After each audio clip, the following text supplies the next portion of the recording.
we had to develop our audio DNA without a blueprint. We had to fight the fight to get people to understand why this was more important than just their logo. They kept saying, well, how do I measure my return on my money? So it was a very low line item for funds until it started getting a little bit more important and a little bit more important. And word started getting out more and more people started speaking at conferences. And then more things came out that people were really aware of the sound and they really enjoyed the sound. And then more devices came out and then social media, and the customer has choice. And if you sound all over the place or you don't hold up to what you say you are, it's very apparent. It started to become a time where people really started to pay attention more to their sounds. Welcome to the Sound and Marketing Podcast. Today I'm joined by Audrey Arbeeny of Audiobrain. Thank you so much for joining us, Audrey. Thank you for having me. Those that don't know you, can you go ahead and introduce yourself, your company, and how you got into sonic branding? My name's Audrey Arbeeny, and I live in New York City. I specialize in sonic branding, and I've had Audiobrain for 18 years, and I've been doing sonic branding for over 25 years. We do many of the world's largest brands, and we do very small brands as well. But the consistent thing is that we do believe in the power of music and sound to create wellness, health, and well-being. And that could be literally in the health field, or it could be something for YouTube kids. But sound that is meaningful, sound that is intentional, sound that is well-researched, sound that is aligned with the brand. We specifically do sonic branding. For those of you who don't know really what that is, it's the art. It is an art because you're creating, but it's also very scientifically driven. It's the art and the science that surrounds the strategic development and deployment of a consistent, authentic sound and experience of a brand. So when you have this alignment of this experience, you now have a sonic identity, and it's called audio branding, sonic branding, sound branding, acoustic identity. It consists of music, voice, sound design, and I put vibration in there too. And I was glad I heard somebody last night and they were speaking about vibration as well, because I put that too as well as part of sound.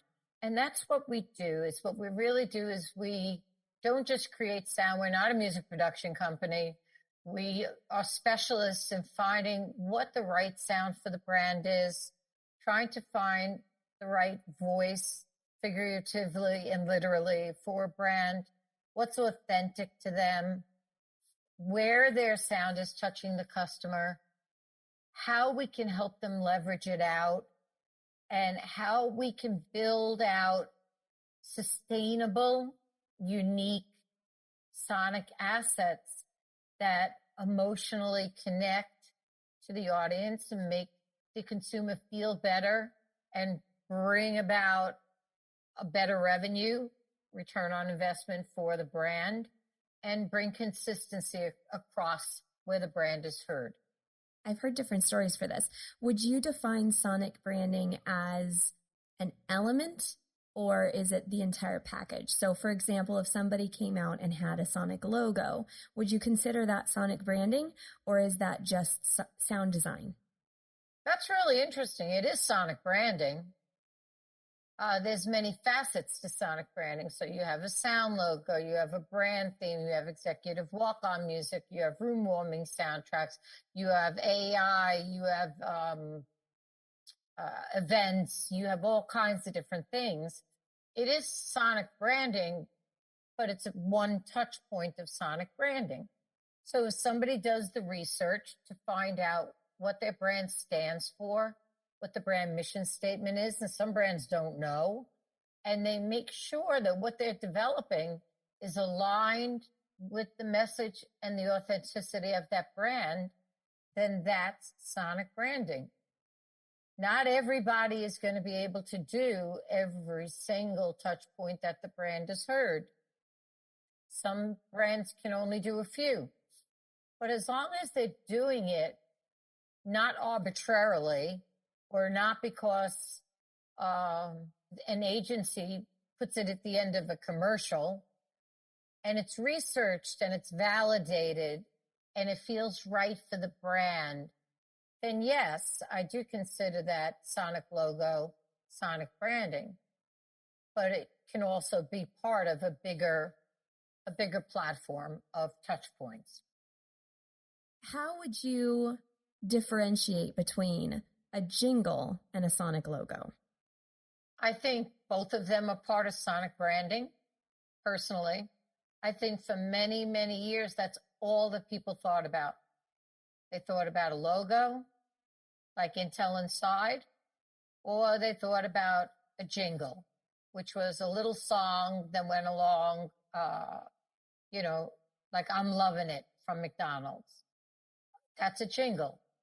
If it's authentic and if it's on brand and if it conveys the brand message, then to me, it's part of sonic branding. But the jingle, for me, is more song-like. And the sonic logo is more like an imprint. It's something that I think can stand on many more different touch points, like the beginning of a call center or the end of an advertising, but they're both part of sonic branding, but one is more musical. Snap, Crackle, Pop, Rice Krispies, or any little song you can remember from when you were a kid, that's a jingle. The problem is that people only thought of that. And they didn't realize that what was playing as people walked into the room to an event was equally as important. They didn't realize that the voice that was on their call center was equally as important. They didn't realize that having localization and authentic voices from other countries that were very vetted for their translations was important. So that's really the difference, is that they were part of sonic branding, but they were touch points and usually part of advertising, usually stemming from advertising, or maybe a film, like a Columbia Pictures logo or something like that. Film has always been great for sonic branding, creating moods and creating the right atmospheres. But most people will think of logos and jingles, and that's where it ended. And I'm doing it long enough to tell you that's where it ended. Except for the bright, really smart brands. I found it very interesting with insurance companies where they've had those jingles for so long. Think of Nationwide is at your side. And it really started from a jingle. The music would be Nationwide is on your side. And they didn't even necessarily, if they played the music, that was Nationwide. And then they started putting the lyrics attached to it. And now they could speak it. And you hear that jingle. You have that mnemonic in your head already. Right. And so I feel like from this jingle, they built into kind of a sonic branding because like we've spoken about, sonic branding isn't just music. It can go down to vibrations. I believe it could even go down to rhythms. And if you rhythmically say this jingle, Nationwide is at your side, you've got that mnemonic in your head already, and you've instilled that brand into your head that much more. So I feel like they worked almost backwards, having a logo or a jingle and turning it into a form of sonic branding. And it's still just touch points, like you said, but I find that really fascinating. Right. And they're all brand messages. So those two, particularly the jingle and the logo, lie within the starting point of sonic branding. Most people will understand a mnemonic and they will understand a jingle, and they will commingle the two of them and be successful with memory of the brand. But it's in reinforcing it and turning it from a singular asset to a living, breathing, holistic brand experience is where the sonic branding evolution comes in.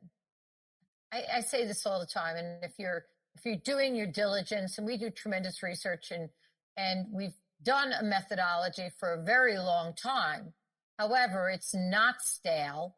We change it quite a bit. Our process is the same. What we do with that process is very different.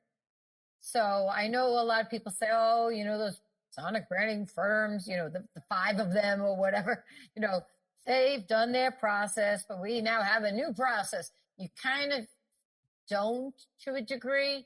You have new ways to deliver or new ways to communicate.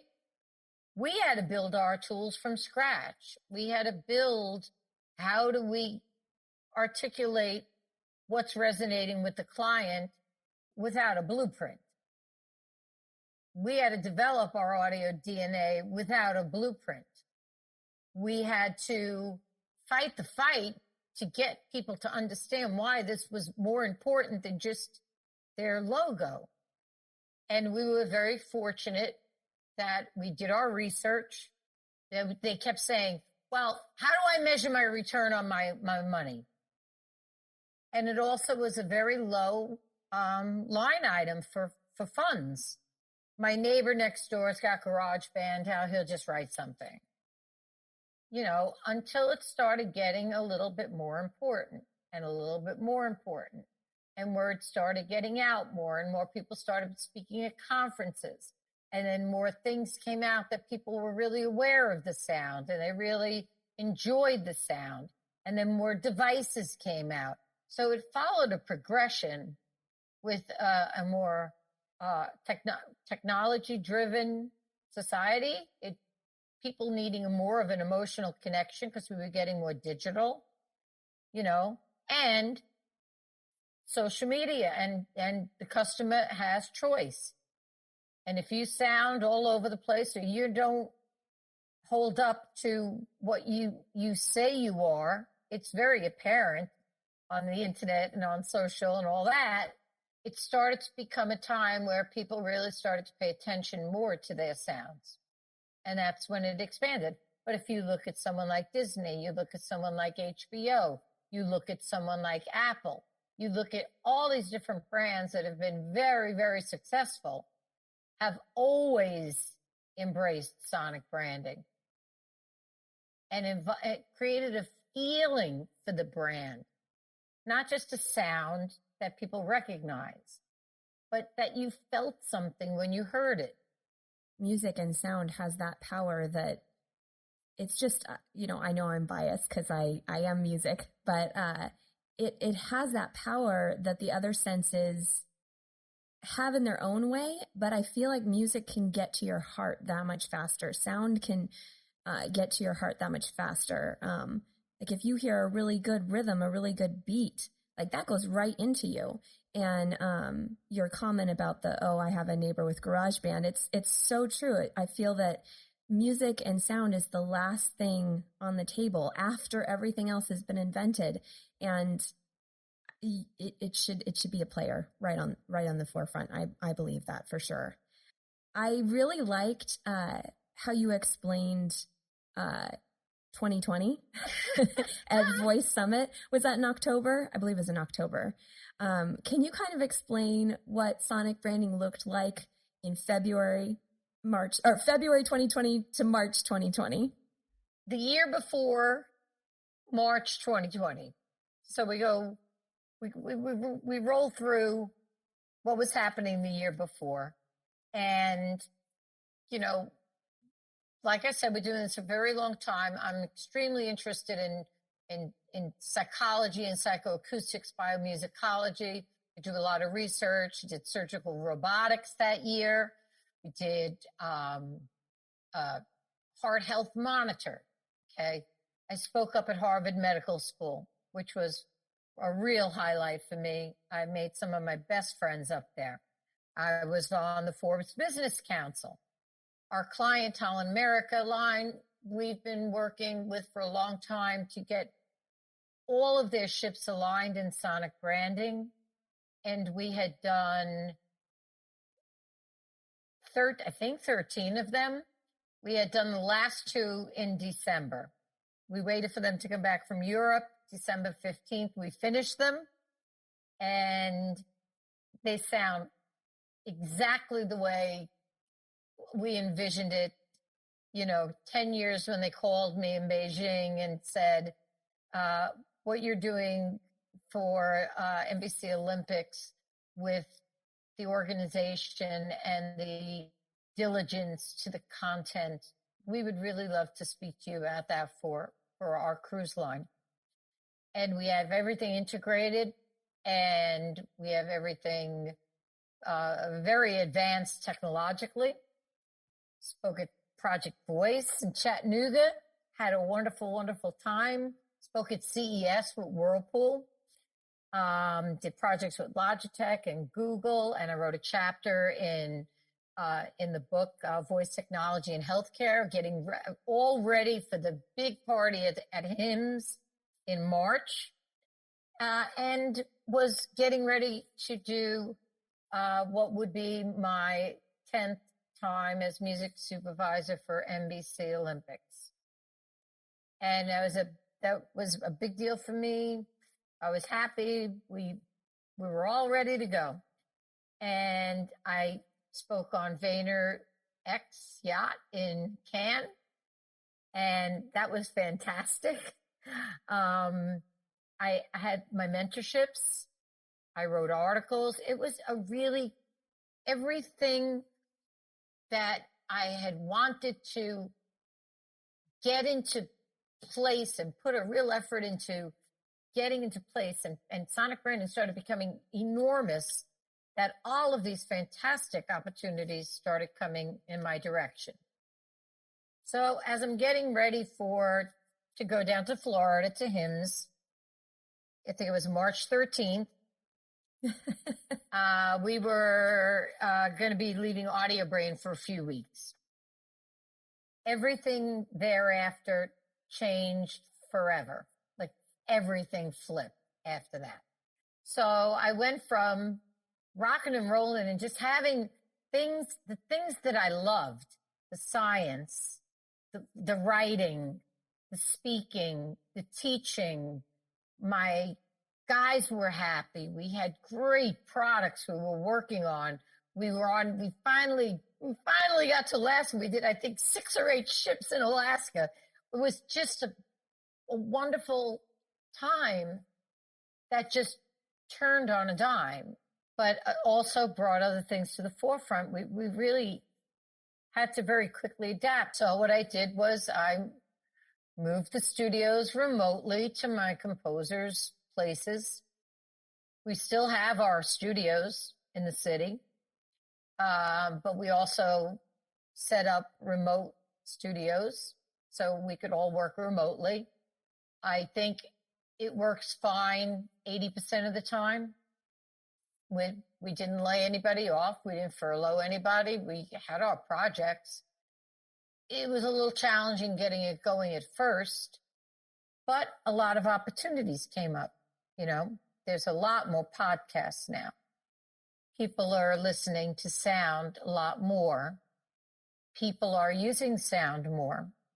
People are incorporating it because we have so many more devices that were a little bit, and this is just my opinion, because I work a lot in healthcare, and it's critically important to me.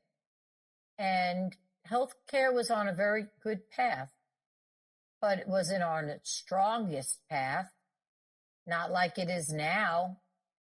Now, once you started with telemedicine, once you started with remote devices that can transmit directly back to your doctor, once you started with having to communicate with people that you couldn't be in contact with, my opinion, the biggest area of growth probably in 2021 There's two of them, and one of them is in health and science. No question. They took such a giant leap during this period of time, and it helped so many people. And they've really done tremendous work in this area. And I'm really happy to be a part of all of that. How has the asks changed when you bring in a client?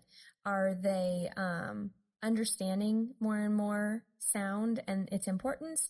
Are they cutting back because of budget cuts and restraints?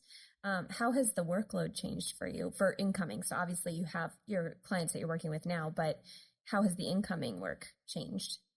I think we have more product sonifications, but we've always done a lot of product sonifications. So that's not unusual. It's just more, we have more of them.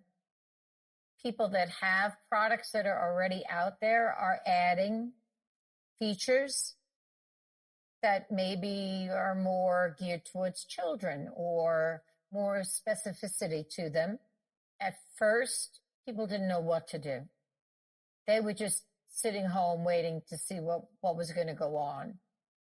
And now it's the opposite, and brands are really like, I have a presentation this afternoon and then another one tomorrow.